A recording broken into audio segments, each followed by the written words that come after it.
The member for Barker. Speaker, my question is to the Minister for the Environment and Energy. I refer the Minister to a large manufacturer in my electorate which directly employs 350 people.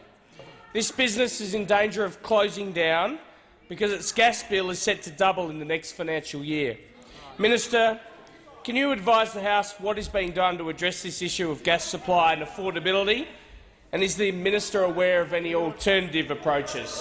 The Minister for the Environment and Energy has the call. The member for Whitlam is warned. I thank the member for Barker for his question and acknowledge his deep concern about the rising power prices and the impact on households and businesses from Mount Gambier to Millicent, some of whom I've met with the member for Barker.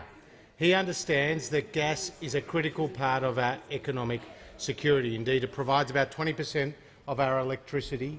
It's a vital feedstock for industry and it's an important transition fuel. And gas prices have increased by about threefold over the last 5 years. That's why, under the Turnbull government, we are taking a number of steps to put downward pressure on gas prices, including export controls, export restrictions to reserve more for domestic use. We're also putting through reforms through the COAG process to lower the costs for transportation, Mr Speaker, as well as that we had a $90 million package in our recent budget to incentivise further investment.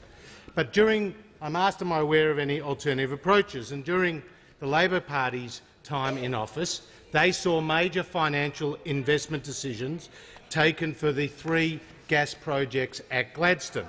Now, the member for Port Adelaide earlier this year went on Insiders and he was asked by Barry Cassidy, "You were in government 4 years ago and you got plenty of advice then that the surge in exports would lead to these sort of problems, but you didn't take this action." Now, this is important to listen. This is what the member for Port Adelaide said. "No, we didn't get that advice."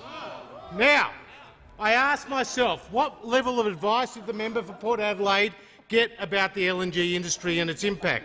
So I looked at the Australian Energy Market Operators Report for 2012 under a headline, LNG Market Impacts. The LNG export market is having a significant impact on the domestic market. Potential supply shortfalls to domestic markets may be seen, Mr Speaker. That's the advice. And in an energy paper put out by the Labor government in 2012, and it said in a highlighted area, LNG export industry will lead to transitional pressures, listen to this, will manifest in tighter supply and higher prices, Mr Speaker. Transition pressures will manifest in tighter supply and higher prices. So the member for Port Adelaide has gone on television and said he didn't get any advice. And both EMO in 2012 and his own energy white paper in 2012 gave me advice. I think this is a smoking gun. The member for Port Adelaide should come into this place and apologise, because he's been given advice about the problems his party has created.